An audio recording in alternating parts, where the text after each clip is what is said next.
They tried to make you forget, but you were born to see.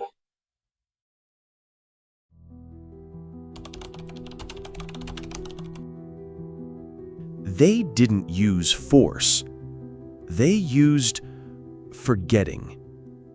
There was once an eye that saw everything. Not the eyes in your skull. Those only see shadows on a cave wall. This was the eye that pierced the veil between worlds, the eye that read the language of dreams, the eye that knew your soul before you even had a name. And they sealed it. Not with violence, not with chains. They sealed it with concrete made of noise, distraction, and a single whispered lie. You are only flesh. But here's what they never counted on. Here's what keeps them awake at night, plotting new ways to make you forget. That eye was never truly closed. As Emmet Fox taught us, you are divine consciousness itself. And divine consciousness cannot be destroyed, only temporarily forgotten. You felt it, didn't you? That restless knowing, that sense that something is missing from the world you were handed, that hunger for a reality bigger than what they told you to believe. And the worst part, you didn't even notice when it happened. But something in you always knew. Something that's awakening now. The question isn't whether you have this eye. The question is, are you ready to remember what you were born to see? This is the journey we explore at Awaken with Emmet Fox. Join us to uncover the truth, because what I'm about to show you, they've spent centuries trying to bury. Once, humanity lived with one foot in this world and one foot in eternity. They dreamed, and their dreams were prophecies. They closed their eyes, and the cosmos whispered its secrets. They felt the pulse of invisible currents moving through all things, the same currents that still flow through you, even now. This wasn't superstition. This wasn't primitive thinking. This was humanity operating at full capacity, with all their instruments of perception activated. At the geometric center of your skull sits a tiny pine cone-shaped gland. The ancients called it the seat of the soul. Modern science calls it the pineal. But they've forgotten what it really is. Your biological antenna for the invisible. This is what Emmet Fox understood when he spoke of divine consciousness. This is the eye that sees beyond the material mirage, the eye that recognizes the spiritual universe hidden in plain sight. Fox called it the divine mind, the power to see beyond illusion, waiting quietly within you. Every ancient culture knew. The Egyptians painted it on their walls. The Hindus marked it on their foreheads. The Christians called it the light within. Indigenous peoples called it the window to the spirit world. But somewhere along the way, that window was boarded up. Somewhere in our mad rush toward progress, we traded cosmic vision for tunnel vision. People move through the world with their eyes wide open, but their inner eye, dark, sealed, forgotten. When was the last time you felt something beyond what your eyes can see? When was the last time you sat in perfect silence and felt the universe breathing through you? That flicker you just felt? That's not nostalgia. That is memory. In the early 1900s, while the world was falling in love with machines, one man was falling in love with mysteries. Rudolf Steiner, Austrian philosopher, spiritual scientist, the man who dared to map the invisible. While others were dissecting the physical body, Steiner was exploring what he called the threefold human being: body, soul, and spirit. He understood what the ancient mystics knew, but modern science had forgotten.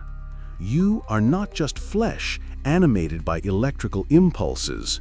You are consciousness wearing flesh as a temporary costume.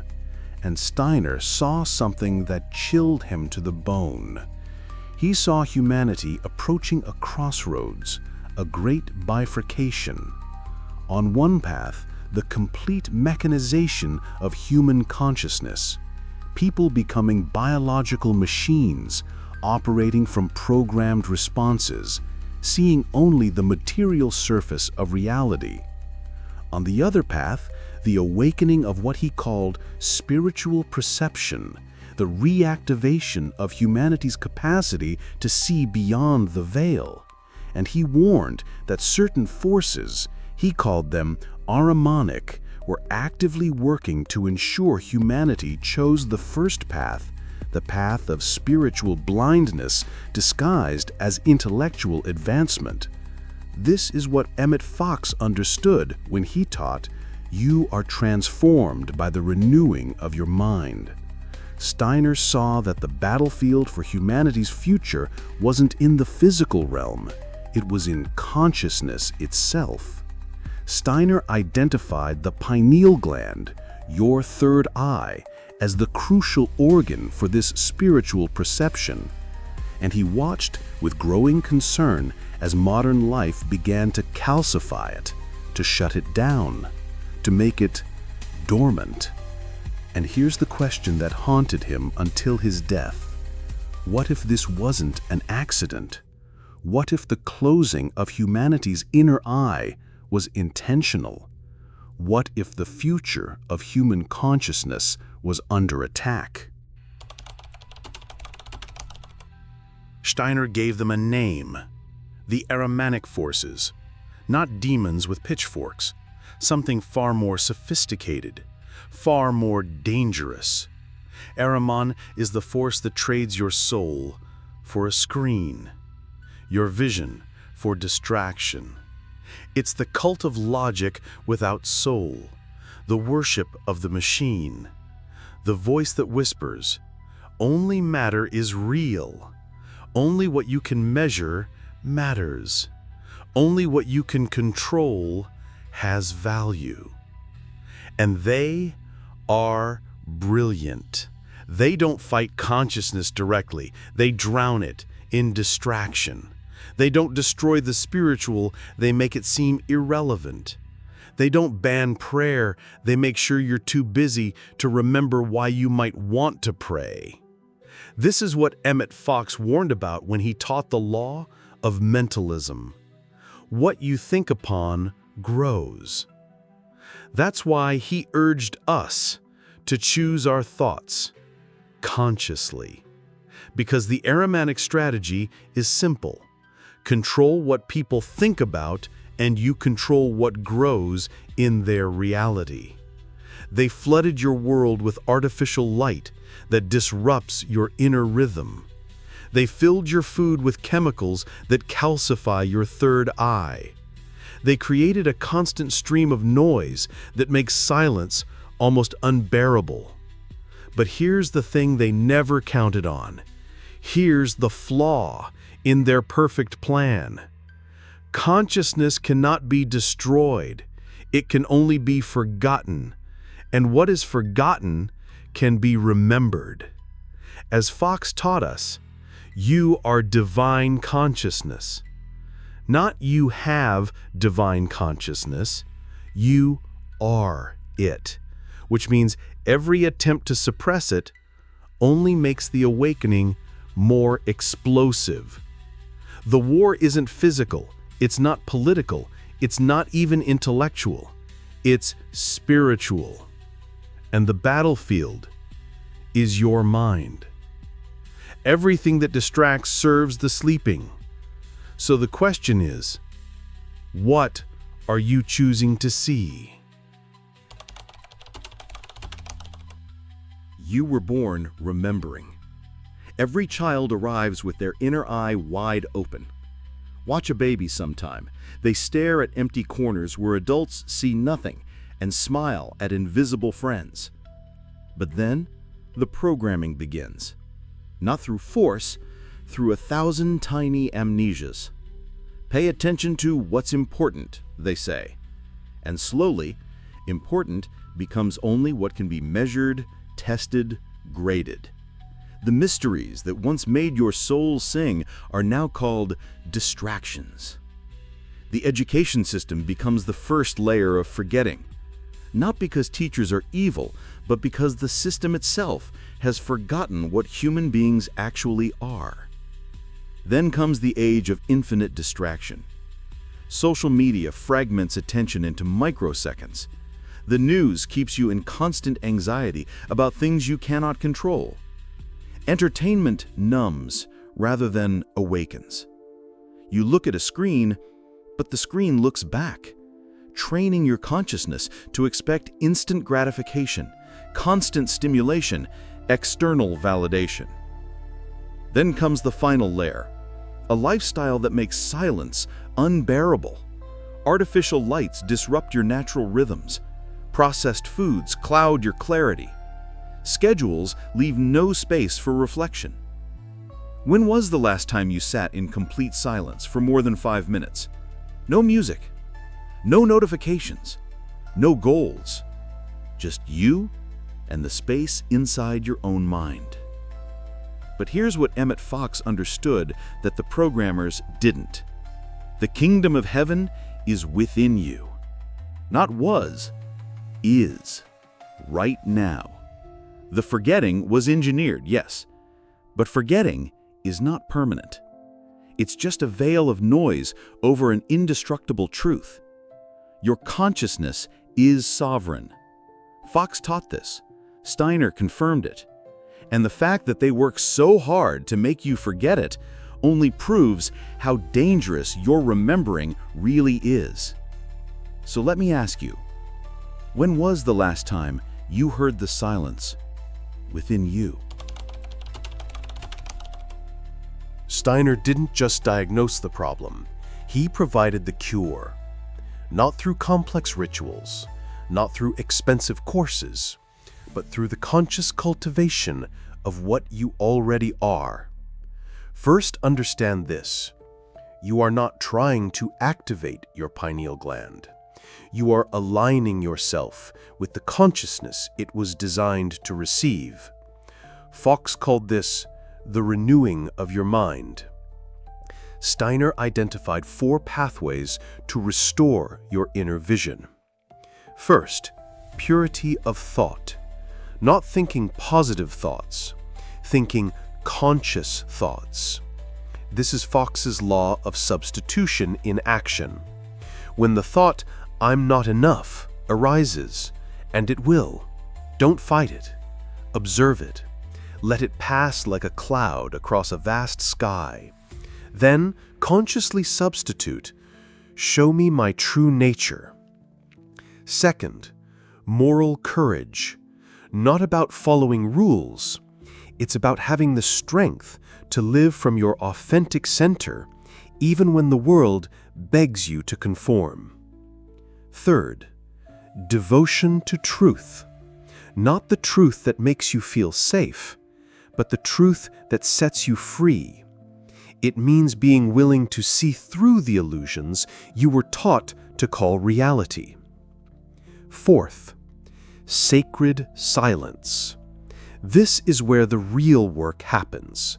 Not meditation as escape, but silence as a laboratory.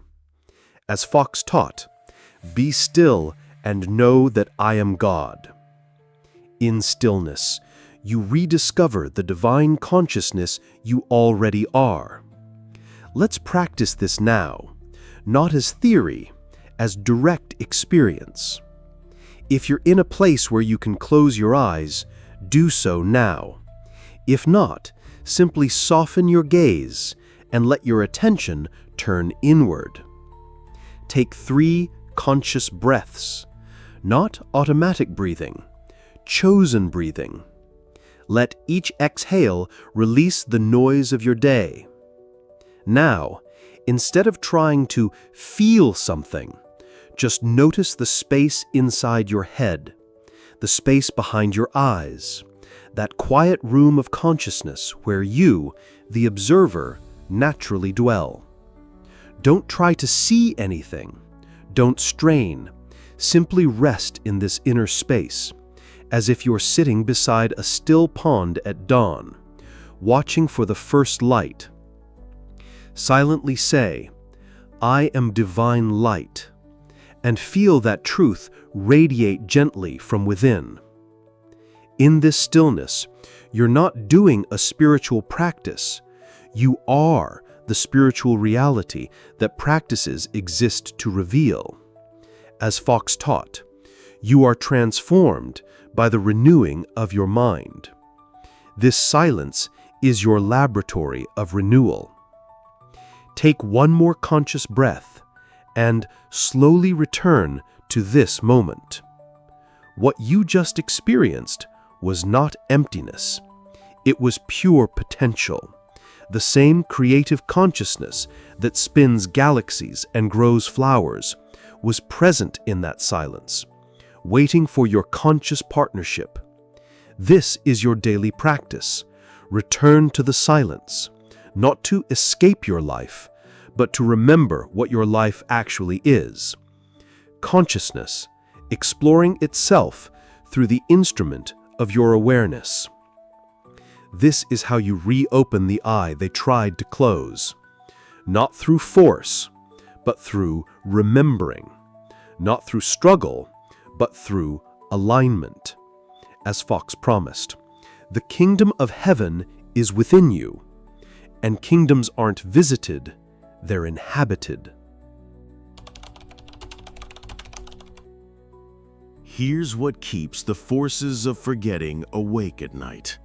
A human being who remembers what they actually are. They can handle complainers. They can manage rebels. They can even deal with revolutionaries. But they cannot control someone who has rediscovered their divine consciousness. Because once you remember that you are consciousness itself, not a victim of circumstances, not a product of your conditioning, not a biological accident, you become unmanageable. You start asking questions they can't answer. You stop buying the solutions they're selling. You begin creating from your authentic center instead of reacting from your programmed fears. This is why they work so hard to convince you that the pineal gland is just an endocrine organ. This is why they mock third eye spirituality as superstition. This is why they flood your environment with everything that keeps this inner eye closed. They mock it because it's real. They dismiss it because it's dangerous. Dangerous to systems that depend on your unconsciousness. Dangerous to structures that require your compliance. But here's the beautiful paradox. The more awake you become, the more compassionate you become.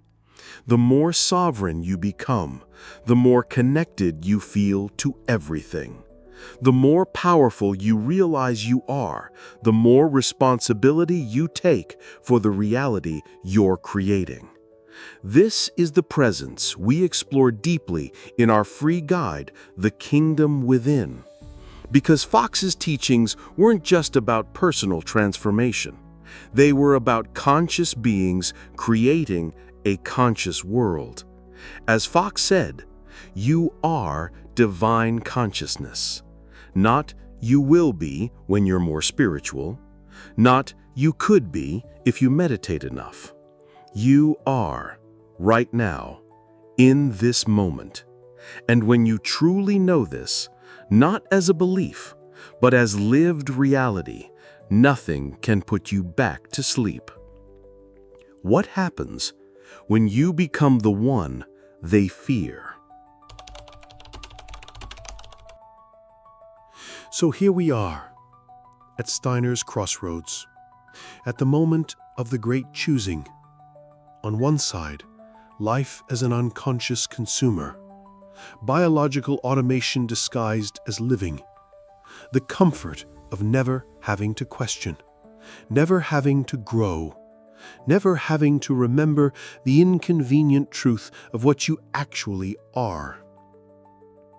On the other side, the dangerous beauty of awakening, the responsibility of consciousness, the wild freedom that comes from knowing you are the creative force behind your experience. You don't need permission to remember. You don't need credentials to access your own consciousness. You don't need anyone's approval to reclaim the sovereignty that is your birthright. As Fox taught us, be transformed by the renewing of your mind, not reformed, not improved, transformed into the conscious being you've always been beneath the layers of forgetting. This is not about becoming spiritual. This is about ending the pretense that you are merely physical. This is not about finding God. This is about ceasing the illusion that you are ever separate from the divine consciousness you already are. Now you know, and knowing is dangerous, but beautiful. Dangerous to the systems that profit from your unconsciousness. Beautiful to the soul that has been waiting lifetimes for this moment of remembering.